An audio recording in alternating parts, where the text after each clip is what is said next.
And welcome back, everybody, to another episode of Sports in the Mitten, powered by Mr. Spots in Ann Arbor. I'm your host, Adam Biggers, and joining me, Thomas Beindit of SB Nation's Big Ten Powerhouse. Good evening, Thomas. How are you? Doing well, doing well. How are you doing?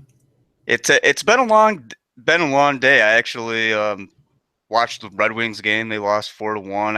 I don't really get a chance. I feel like lately to like sit back and watch sports leisurely. You know what I mean? It's like you don't have to write about it. You could just watch it and enjoy it Yeah, for, you know, it's kind of every now. Do you ever feel like that every now and then? It's like it's just nice to watch the game and not have to write about it or talk about it or do any of that stuff. yeah. I mean, as I'm sure you know, and some of your listeners may, well, some of our listeners may, still getting used to the co-host role Yeah. here. Uh, we cover the Big Ten, so like once Big Ten basketball season starts, which is like mid-November now, it seems like it gets earlier every year. Through March, it's constantly, writing, analyzing games, etc. So it's kind of weird, like especially in college basketball, because the Big Ten is out now, that it's like, oh yeah, you can just kind of watch and enjoy, and without necessarily having a big rooting interest, which is always kind of fun. Yeah, Final Four. We'll get into that at probably later in the week and talk about how we were all wrong. Everybody was wrong on their bracket. I don't care who you are out there. If you're watching the show, prove to me that you had South Carolina on your final. I actually did meet one person who my buddy Eric says he had South Carolina in his final four. I don't know because he said he runs with two brackets. So I feel like Uh, if you don't use the one bracket and that's it. But we'll get into that later in the week. Obviously, the big topic right now, especially around these parts, Thomas, Michigan State football, the sexual assault allegations tied to the program, and We're not even going to get into all the like the Title IX stuff and the Nassar stuff. Those are all like separate entities as far as I'm concerned. I mean, mhm. the stuff's hitting the fan at Michigan State, and today Michigan State Spartans football coach Mark Dantonio addressed the media for the first time since National Signing Day. I thought he did a good job answering questions, but I went into this, and I think everybody else did too, knowing that, I mean, there's simply things that he can't talk about, and that's it's a double-edged sword. I mean, at the same time, you have to protect the identity of these guys because sexual assault is major, and to even there's no charges brought up to so to I'm very confident that I know the names of the players. I think everybody, especially the people, I primarily cover Michigan football, especially the people who Mhm. are there every single day at Michigan State. Very confident that everybody's aware of the names. The only thing Michigan State's not saying, and like I said, I can understand not saying who it is until because there aren't any formal charges right now. There's just warrants. There Mhm. were, and there's an investigation, but they're not being formally charged with a crime yet. So that's where you have to be responsible. That's where you have to, kind of, it's a waiting game. But at the same time, Thomas, I feel like it's unfairly lumping in the whole team, and if not the whole team, I mean, there's upwards of 9, 10, 11 guys. There's all kinds of chatter. There are more than 3 players suspended from Michigan State Mhm. for other reasons not connected to sexual assault. So when you start doing the math, spring game, and this was brought up, during the press conference. During the spring game, people are going to start looking who's there, who's not there. Okay, well, so and Mhm. so, this number guy, he's not there. I'm going to use generic names. Tom Smith. Well, why isn't Tom Smith playing today? Is he a player who is uh, involved in sexual assault allegations, or is he suspended for a different reason? And I feel like that's where you Mhm. start getting in that gray area because then um, it just leaves the door open for so much speculation. And I understand that D'Antonio wanted to come out today and address it, and I feel like that his intent is to do the right thing, but at the same time today, at least for me, it just made the situation even more confusing. And then, we get on the topic, are they even going to have a spring game? Because, I mean, now it's like, now he knows nobody's going to be watching the spring game. People are going to Mhm. be jersey counting, player counting. Yeah. Yeah, I mean, I think, to start off, obviously, these situations are very nuanced. They're very layered. There's all kinds of different elements coming into here. And I can say, just, starting from, you have the legal side of things, you have the reality side of things, so to speak, and then you have just the PR team aspect of it. And I can say, personally, for your listeners who don't know, I'm an attorney, practice a lot of defense stuff, and these sexual assault things, which as far as I'm aware, none of the facts of this situation have come out so far. We just know there's an investigation, and somebody has been suspended. We don't know who. Although, as you mentioned, some of the guys have strong sources on who it may be. But as far as the public at large knows, so I think these are often he said, she says, or there's just a lot of gray area. And I think as the public, it's really hard to speculate anyway with any solid conviction just because none of us were there.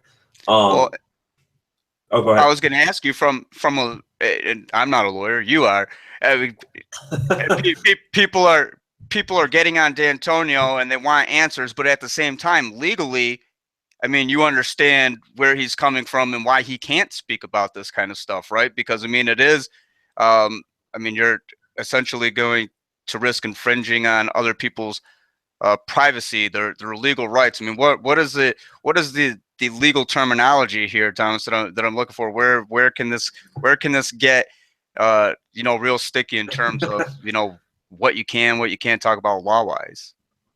Well, I mean, I'm not sure how the whole Title IX situation plays into this specifically. I don't practice necessarily in that area, but what I will say though is just from a general aspect, as an American society, we have the presumption of innocence until you're convicted, and especially to put someone in such like a bad light like that, because I mean, if your name is tailored with sexual assault allegations, etc., that is I can't imagine many things that would be more embarrassing or more traumatizing. And when it's at the investigation stage, I really do actually agree with Dantonio and think it's kind of improper for a coach to be speculating on something this serious as far as names, if there aren't, especially that considering there aren't charges at this point. But with that kind of put aside, and at some point something's gonna pop out. I would assume they're either gonna press charges or they're not.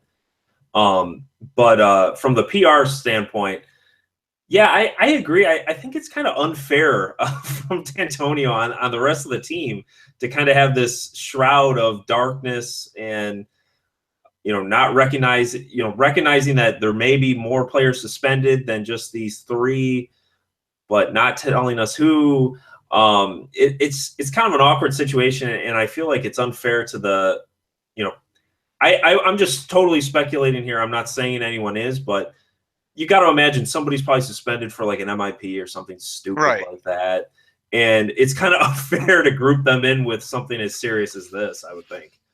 Absolutely, and like I said, I'll just use generic names here. I mean, if you're Tom Smith and you're suspended because of academics or an MIP or whatever, some kind of other behavior unbecoming to the program, that's one thing. But then I can also see it from this angle. If Dantonio was to come out and say, okay, yeah, Tom, Dick, and Harry are suspended, and then we don't see these other the three players that most people know who they are, and we don't see them on the field, and that kind of already points to, somehow, some way, if a name gets named, it's going to aid in the process of elimination, therefore casting more attention to three guys who may or may not be formally charged.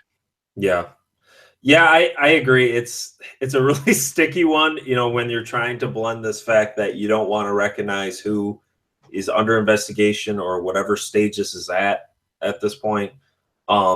But yeah, I mean, if you're one of those other suspended guys, that would just be an awful situation, I feel like. And I don't know. I feel like those guys are going to speak out in some form and say, hey, I'm not one of the three.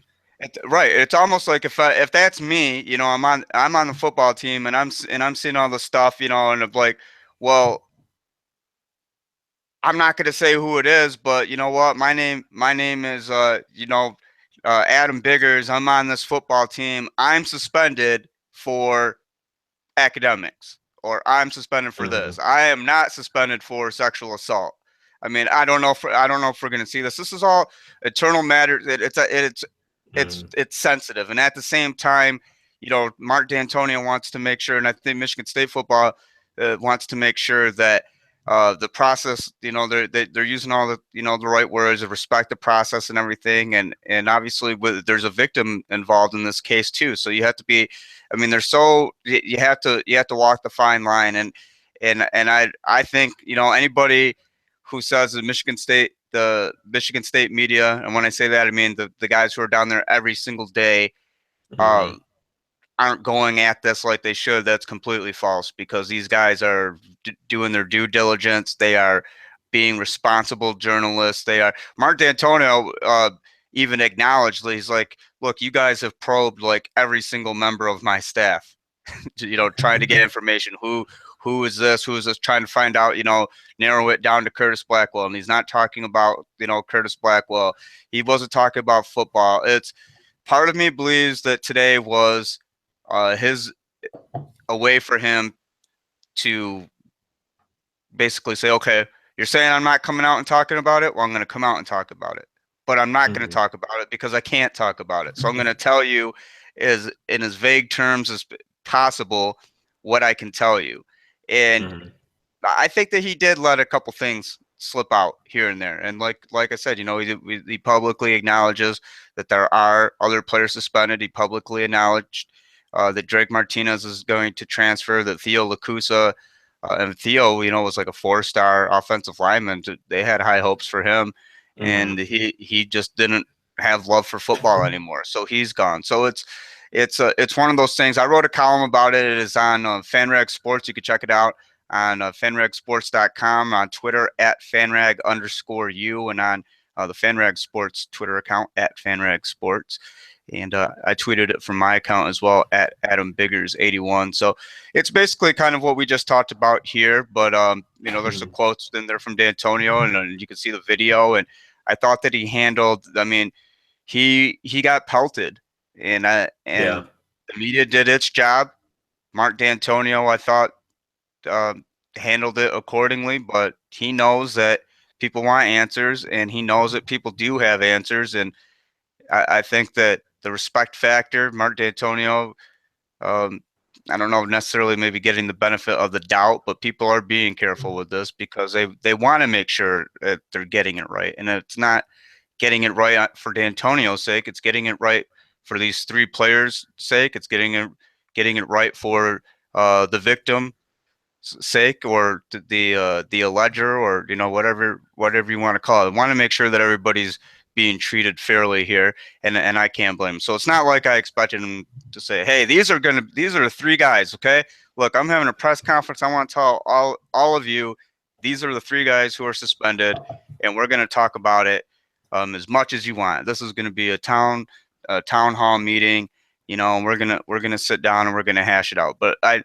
didn't think it was going to be that, but I do think that he at least um, said enough. But Mm-hmm. at the same time, now it's like, do they have a spring game? Because there are some people who think that it might not happen. I'm planning on going, but like I said, now Yeah. the spring game is not about the spring game. The spring game is about Mm-hmm. jersey counting. Who is there? Who isn't? And why aren't they there? Yeah, and I do think there are two other things that I wanted to throw out in this whole situation too. The first is I feel like, obviously D'Antonio is going to get the brunt of most of this because he's the football coach. It's just the natural reaction. He's the spokesman for the program, but he's not making the decision on whether these warrants are issued or not. It's this prosecutor, and to a certain extent the police in what they find. So I do think, people should take a little bit back, because I personally, I think MSU would have never done this press conference had the spring game not been this Saturday. In the sense where it's like, well, at some point you have to have some sort of press coverage for the spring game. And I feel like their back was against the wall and they just had to have one. So I wonder if their spring game had been in, 3 weeks or something, if they would have done this press conference now or waited until theoretically the prosecutor made some decision in the next week or two, which nobody seems to know when that decision may or may not be made. And then the second thing I was just going to add, you talked about, a lot of the reporters may know these names, they may not be reporting them, so on and so forth. I do think, the unique situation is like, because I've read some comparisons, which, again, we don't know the facts of the situation, so it's hard to say whether these are fair or not fair. But, some people have brought up, for instance, the Jameis Winston case, which I'm sure everybody's relatively familiar with. I think there's a documentary on Netflix for those of you. I know it's relatively, well, whatever the bias of it that may exist, it's on there for people who are interested. But a lot of people said that there was some sort of agreement between the prosecutor and so on, because he was a football star, he wasn't going to get prosecuted. And I don't want to rant about the Winston case for 8 hours here. But I've seen people say, well, he was never charged and we wouldn't even know about it if the reporters didn't report it. But I do think the one consideration is we don't know if these guys are going to get charged yet. So I don't think the reporters have that decision to make yet, because I think the assumption is there's going to be some charges at this time. Would you agree with that? Or I guess, well, we don't know. I cannot call it either way. It's Mm-hmm. I've heard so much stuff and Yeah. Things that I trust and things that are Mm-hmm. okay. Well, is this message board material? I think that I Yeah. pride Fair myself on enough. not getting into anything. And the reason I could say the reason why I haven't Mm-hmm. tweeted the names is because of the nature of it. It is sensitive nature, and I don't want to be a person who's going to associate, Tom Smith with sexual assault if Tom Smith didn't commit sexual assault. Mm-hmm. That's not my call. Now, if I wanted to just say, "Oh, look at me, I have sources," and any of these guys could have done that. Mm-hmm. I'm not the only one. All these guys could do that. That's not why. It's because I think there is genuine. They they they have ethics. People, there, believe it or not, there are ethical people out there, and there are people that aren't just trying to go out there and get clicks and get Twitter followers and stuff. There are people who are actually concerned with reporting a story and getting it right, regardless of the situation. But with something like this being a little bit more sensitive, I do think. I think what's going to happen is more information comes from Michigan State. People are going to start. It's going to be kind of a push and shove a little bit. Mm-hmm. Michigan State gives a little bit, and then people turn up the heat. It's I think the basis of this whole thing is people want to know, and I Yeah. understand the level of curiosity. Yeah. I think, I mean, my big point was just that, like, I know people are, and I'm sure a lot of these people are Michigan fans who are harping on these reporters for not revealing the names, and obviously you're included in this group. But my only point was I don't feel like the decision needs to be made at this point, just because we don't know if the charges are going to get filed or not. Because if the charges get filed, it's public record. Everyone's going to know that knows how to search a court system.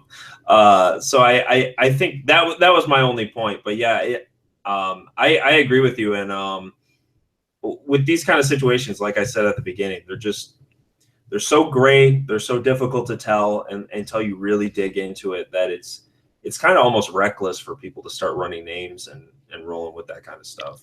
Absolutely, I agree, and I'll end my part about this in agreement with you until you go and you search and you find out, okay, there have been charges filed. Then you can report that there have been charges filed against Tom Smith, and and Doug Jones and whoever else, the guys are involved. But until that point, I'm not saying anything. Nobody who's a responsible journalist is going to say anything, and it's not out of any reason but respecting the situation. So on that note, I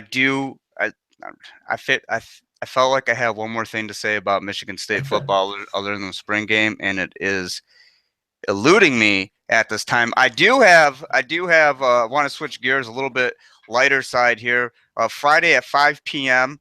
I think people who've listened to the podcast on sportsinthemitten.com know that we are sponsored by Mr. Spots of Ann Arbor. It is my favorite steak sandwich and chicken wing spot. There's no better. No better. I actually had a steak sandwich tonight watching the Red Wings game at a local place here in Flint, and the whole time when I was eating it, I was like, well, I mean, it's good, but it's not Mr. Spots. But anyway, my love of Mr. Spots, and I really like to talk about football. So Eric Magnuson, former Michigan State Michigan. Yeah. No, sorry, Eric. He didn't play it. Former Michigan offensive lineman Eric Magnuson and possibly Kyle Kalis. They're good friends, but Eric certainly is going to join me 5 o'clock.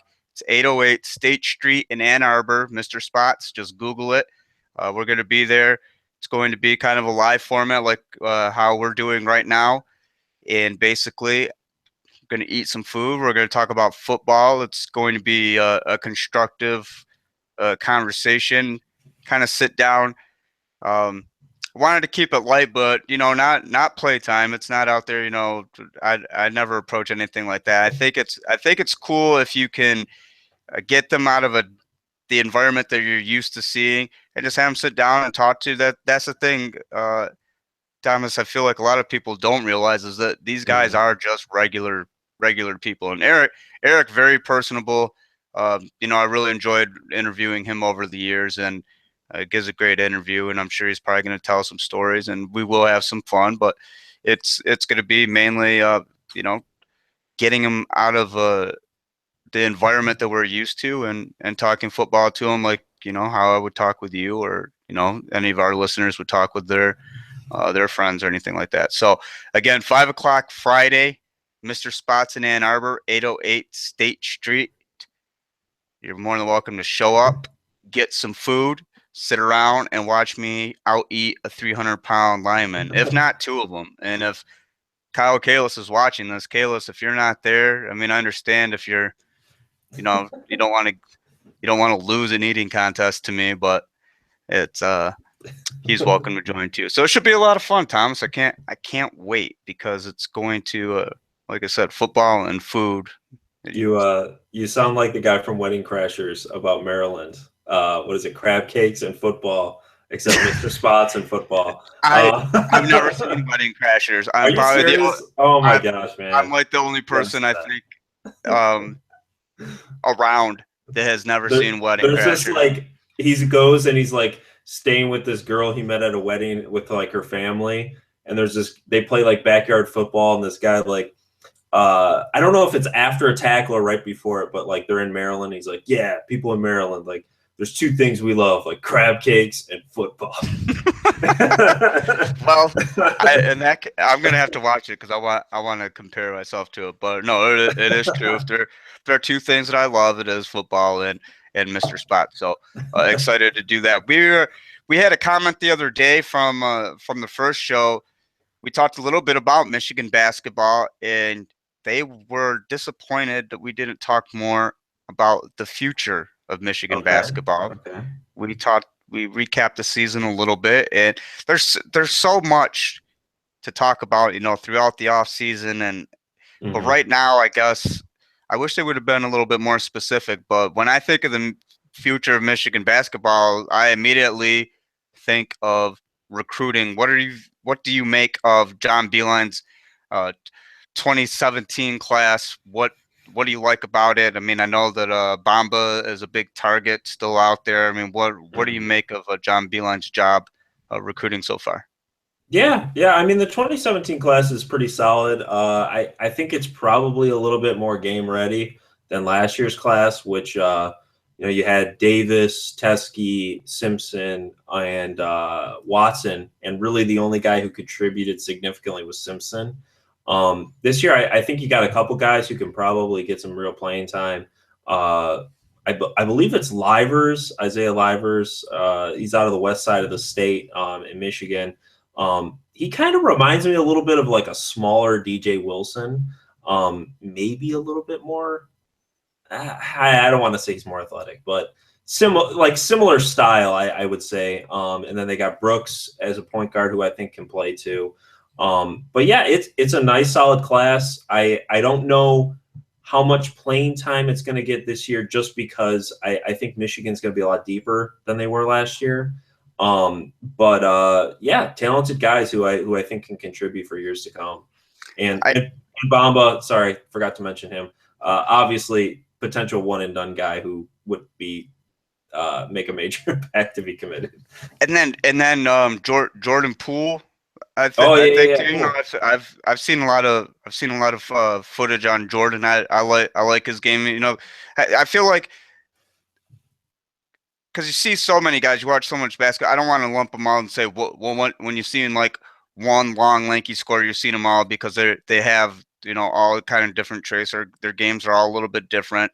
But you know, maybe we can dedicate an episode of, you know, down the road, like breaking down the strengths of all these guys. But if you like those long athletic scorers, Jordan Poole is one of those guys at shooting guard. And then you factor in, I think, really too, and he didn't have super numbers, but I remember Charles Matthews being the man in Chicago. I think he was at St. Rita. Mm-hmm. And then he went to Kentucky and then averaged, you know, like a couple points. But I mean, that was Kentucky. You look at what Michigan returns next year, and you know, we mentioned in the last episode they lose Derek Walton and Zach Irvin, but you add Charles Matthews to that, and I like Charles Matthews. I feel like these guys are going to be, if we saw them run and shoot and they were quick this year and fun to watch, I think it's going to be just like that next season, if not, you know, amplified. Yeah. I mean, I almost want to punch myself for forgetting about Poole here. I should have mentioned him. I forgot to mention Muhammad Ali Abdul-Rahman and my after Michigan lost in the article. Someone commented, they're like, "What about Mar?" And I'm thinking, yeah, what about Mar? My fault. Sorry. No, Poole. I really like his game. I think he's a great shot creator, great shooter. He's going to be a great beeline guard in that 2 role. I don't want to compare him to Stauskas because I don't think he's that good of a shooter. But I think he could become into that role where he can just launch up his own shot from anywhere and nail it in Beeline's offense. But yeah, Charles Matthews too. I mean, he was pretty solid at Kentucky in his freshman season. I think a lot of people think like, oh yeah, just because he transferred from Kentucky, like clearly he couldn't cut it. He wasn't that good. But the problem with Kentucky is if you do not perform, you will be passed instantly because they're going to bring in, you know, all these 5-star guys behind you. And I think for him, he was a little bit under that.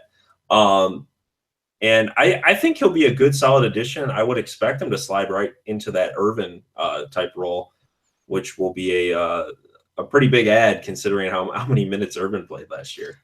Right. And then you think too, I mean, yeah, I heard kind of, I don't want to call it backlash, but you know, people, maybe even like fans of other schools. Oh, well, he couldn't cut it at Kentucky. He's not, you know, he's not that big of a deal.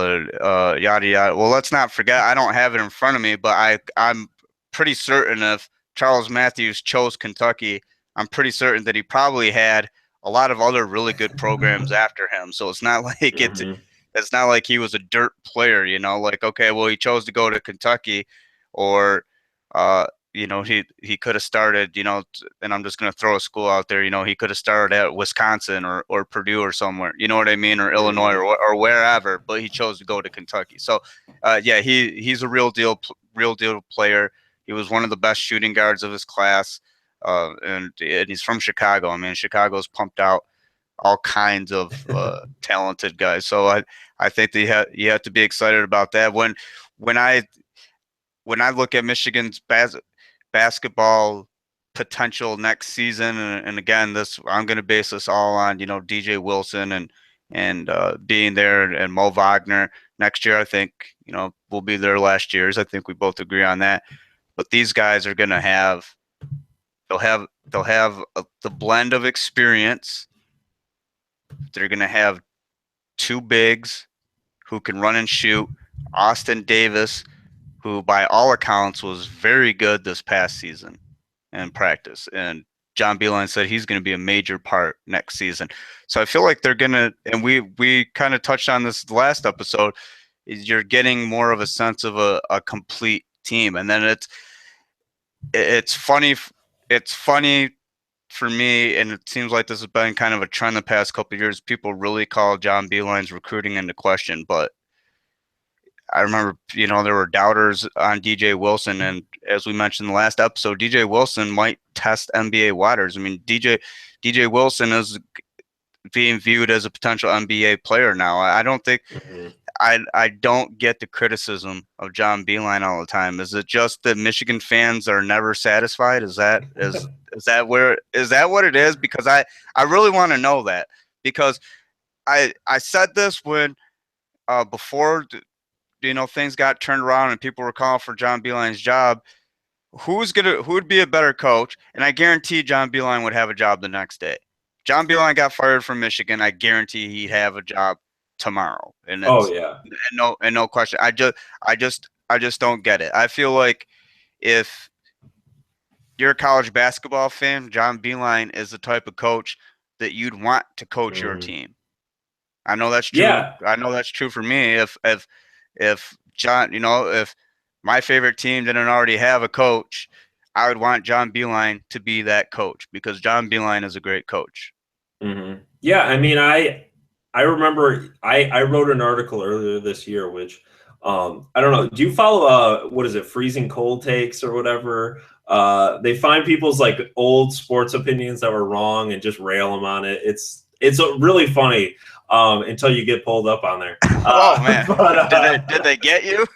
They got me, but they only got me sort of, to be honest. But I wrote a piece after Michigan got blown out by Illinois earlier in the year, and I wrote about how, it felt like a watershed moment. It felt like the train was about to go off the tracks, and this was going to be something that they weren't going to be able to get back on track.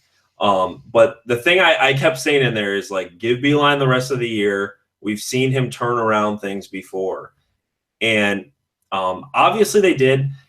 They got things turned back around. And I totally agree with your point. I personally, as I mentioned, I'm a Michigan guy, and I was thrilled because guy you like to root for. He does things the right way. He's a great representative of the program. He'll never say a bad word about anyone. I mean, sometimes he'll in these post-game pressers, he'll talk up the other team like it's, the Chicago Bulls with Jordan or something. He's just that's what I would like in a program. So it's really nice to see that. But as far as the critics, so to speak, the people who criticize the recruiting, they want him out and so on. It seems like it's just a very, very vocal faction of people who just are never satisfied and or are the people I haven't come up with a term to describe them, but I feel like it's these people who they follow recruiting day in and day out so closely, which I don't think there's anything wrong with following recruiting. I mean, I do. Obviously you do as well. But the people who they almost view recruiting as more important than the actual games. Yeah. I remember distinctly Michigan Notre Dame, the football game in 2011. Obviously, one of the greatest games you'll ever see live. Just thriller, comeback, rivalry game, night game, everything you could want. And Michigan got to commit, and all these people are like, "Oh yeah, we got to commit." Yes, it happens all the time. Every team gets them. It's like, I think. And I guess we could make that a whole nother episode because of not just Michigan fans. I don't want to pan on just Michigan fans, but the recruiting in itself. And if following recruiting is part of it, you have to know just kind of the natural flow of players who's going to be next. And I don't Yeah. like the idea of following, some like sophomore or junior, high school kid, like everything. I'm not gonna like come, hey man, when's your next visit? Like, what are you gonna do? Like, I do have a few who will like message me and stuff, and I appreciate it. I like the information, but um, that's not like my specialty. But Yeah. and I agree with you. There are some people though who view it and they're like recruiting, and it's because of the star thing. It's like, oh well, he's Mhm. this guy. They need all. I remember just scrolling on my Facebook. Who was it? I think it was Quit. I think it was Quiddy Pay. Uh, Someone. He's only a 3-star. Get just stop it. Just yeah. stop And I mean, with that I line of like thinking. I will definitely say, generally speaking, I'm a believer in the stars. I'm a believer in the system, but it's just like It'll give you he's a a round. It'll give you a perspective guy. roundabout. Yeah, Roundabout. yeah, and I feel like a lot of this Beeline thing comes from those people who are like so invested in like the only way you can win is recruiting. Like you can't win any other way. And again, I think Michigan is a basketball program. Michigan State is a basketball program. They should recruit pretty well. They're huge names. They go to a game live there and then go to down the street a couple miles. It's not going to be the same. But like, look at John Gross at Illinois. Like that dude recruited insanely, and they were awful every year. Like it's like, oh yeah, we brought in these like. We got Coleman Lands as 5-star. We got 3 more 4-stars. Like they had the #1 recruiting class in the Big Ten, I think, 2 years ago. And I don't know if any of those guys on that team would start at Michigan. And it's like, come on, guys. Like let's just keep this in perspective for a second. And like, I don't know. It just frustrates me. And maybe this is a rant about a more general issue than just Michigan basketball. But yeah, I think Beeline has obviously proven himself and at least kept the haters at bay for a little while here. It's hard to rationalize emotion sometimes, and it's hard to rationalize fan emotion sometimes because I kid you not, the same, and this is on Twitter, and I'm not gonna call anybody by name or anything, but and it's like the same, and they're not media members or anything. They're just people who like follow me. Mhm. The same people are like Beeline. What a job, Sweet 16, Oh, excellent run. They lose in the Elite Eight. What horrible possessions at at the end of the game. And this is the crap. John Beeline can't get him. It's like it was instantaneous. And again, I'm not trying to paint all fans or all fans of one school in a similar with one brush, but we all know like that person, or we're aware of mhm. that person. And I think that's one thing that I've always like shied away from. And it's, I don't know, to me it's amusing, and how like and how emotionally invested and how like actually mad some people get about this stuff. I'm like, because Yeah. at the end of the day, it's sports. It really, at the end of the day, Well, that's what it is. I think part of it too is like maybe this is some of the carryover from other sports too, Yeah. because like Well, it's frustration. I think yeah, too. Michigan fans did know like, well, football when football wasn't doing so well with Brady Hoke and John Beeline. It's like people were joking around. Michigan's becoming a basketball school, and all of a sudden people are like uh, a huge sense of interest in Michigan basketball to where there wasn't really that before. But it's like Mhm. they have to gravitate towards something that's winning. And I think, Yeah. you know, And I think part of it too is like sometimes people like lose a little sight of what like the sport it is and what it means. Like a perfect example for me is like Michigan football lost on the road to Iowa this year. Michigan basketball also lost on the road to Iowa this year, which apparently Michigan just can't beat Iowa this year. But like Michigan football's loss to Iowa was like very, very significant. Like you can make a legitimate argument.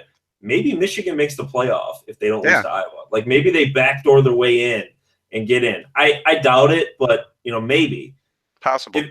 If Michigan basketball beats Iowa, like, okay, maybe they move up a seed in the Big Ten tournament. I don't know. Like if it even has if it has any like significance.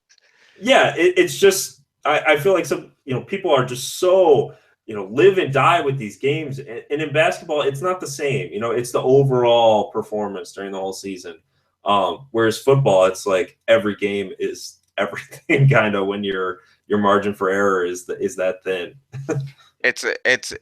And like I said, what amuses me the most is when it's the same person, when they were so high on the guy 24 hours ago, and then we'll say it, or not literally 24 hours ago, we'll say that they beat Oregon 69-68 and just so high. That was a great game, such great or they lose to Oregon 69-68.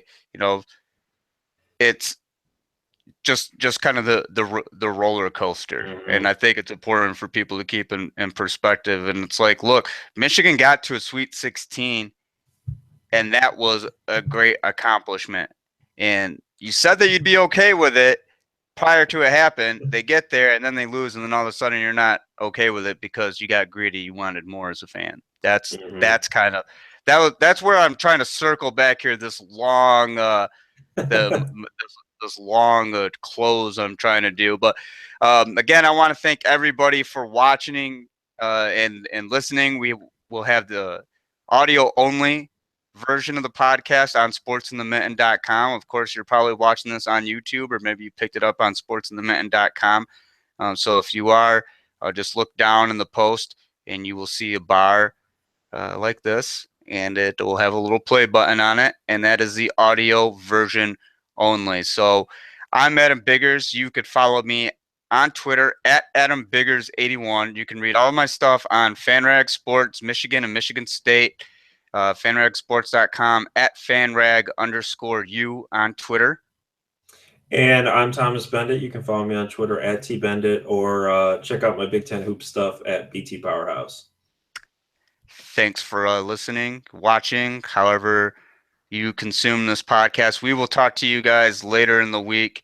If you have any questions, concerns, comments, anything at all, just feel free to drop us a comment, and we'll be, like I said, this is the second episode. We're going to start making it, probably Thomas, when I figure out how to do all this stuff a little bit better, maybe some graphics and some music and everything. But that kind of first things first, get the hang of the YouTube live thing. And again, one final notice: 5 o'clock Friday, Mr. Spots. I'll be eating food with Eric Magnuson and maybe Kyle Kalis, talking a lot of football.